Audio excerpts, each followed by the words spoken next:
পেচাব পাইখানা কথাও মই একো গম নাপাওঁ পেম্পাৰ্ছ পিন্ধি থাকিবলগীয়া হয় আচ্ছা সেইফালে নিজৰো খৰচ এটা আছে মানে খৰচ মোৰ পেম্পাৰ্ছতে মানে মাহত মোৰ বহুত টকা যায়গৈ আৰু ডাঙৰ এডাল পেম্পাৰ্ছবোৰৰ দামটো বেছি আৰু তেখেতৰ এই যি ঘটনাটো ভাবিলোঁ আপোনালোকৰ আগত অকণমান আগবঢ়াওঁ মই মানে যোৱা 1 বছৰ 7 মাহ হ'ল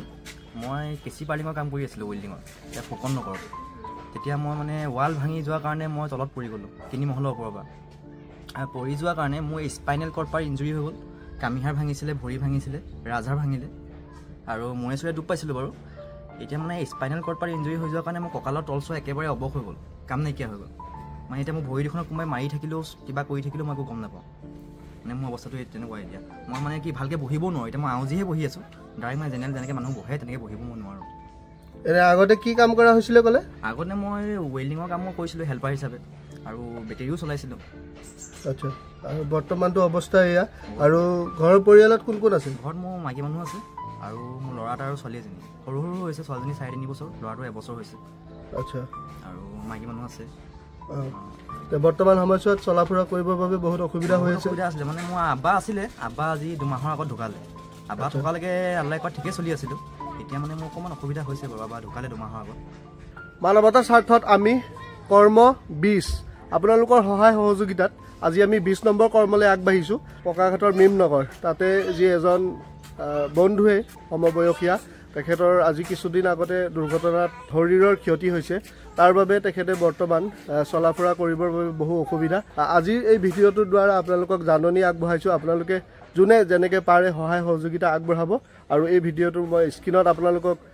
সহায় কৰিবৰ বাবে মই QR কোডটো দি থৈছোঁ আৰু একাউণ্ট নাম্বাৰটো মই দি থৈছোঁ আপোনালোকে যোনে যেনেকৈ পাৰে সহায় কৰিব আৰু আমি যেনেকৈ পাৰোঁ তেখেতক সহায় কৰিবলৈ আগবাঢ়ি আহিছোঁ আপোনালোকৰ সহায় সহযোগিতাত আৰু তেখেতৰ ঘৰ হৈছে সেই বেকত থকাটো আৰু এই যিখন দোকান তেখেতে যেন তেন অকণমান ইফাল সিফাল কৰি যি দয়ালু ব্যক্তিসকলে তেখেতক সহায় কৰি বৰ্তমান সময়ছোৱাত ইমানখিনি পৰিস্থিতিলৈকে আহিছে আৰু দুজনমানে যি অলপ সহায় কৰি মেলি তেখেতক বস্তু অলপ ভৰাইও দিছে এতিয়া আমি ভাবিছোঁ অকণমান ভালদৰে যে প্ৰথম তেখেতৰ দোকানৰ কাম হৈছে যে এই বেৰ লগাব লাগিব আৰু দোকানত বস্তু দেখিছেই নিচেই কম এইখিনি বস্তু দি তেখেতৰ চলিবৰ বাবে বহুত অসুবিধা হৈ আছে তো ভাবিছোঁ আমি আপোনালোকৰ সহায় সহযোগিতাত যিমানখিনি পাৰোঁ অলপ বস্তু ভৰাই দিম এই ভিডিঅ'টোৰ দ্বাৰা আপোনালোকক জাননী দিলোঁ আশা কৰিলোঁ আপোনালোকে সহায় কৰিব বুলি আৰু তেখেতক পুনৰবাৰ অকণমান দেখালোঁ আৰু শেষৰ বাবে কিবা ক'ব বিচাৰিব নি তাকে আপোনালোকে যিমান পাৰে মোক অলপ সহায় কৰক মানে মোৰ অৱস্থা একেবাৰে এতিয়া বেয়া বৰ্তমান কাৰণ ল'ৰা ছোৱালী দুটা আছে ল'ৰা ছোৱালী দুটা ভৱিষ্যতৰ কাৰণেহে মই বহুত চিন্তিত হৈছোঁ কাৰণ মই অকণমান ওলাই যাব পৰা হ'লেও বেলেগ কথা আছিলে মই ওলাই যাবও নোৱাৰোঁ মেইন কথাটো সেইটো মই ওলাইও যাব নোৱাৰোঁ ওলাই গ'লেও মোক মানুহ এটা লগত লাগে ঠেলি লৈ যাবৰ কাৰণে আৰু এই হাতেৰে মৰা সেইখন যে আপোনাৰ এখন আছে যে সেইখনো মই চলাব নোৱাৰোঁ কাৰণ মোৰ কঁকালত জোৰ নাই যে সেইখনো মই চলাব নোৱাৰোঁ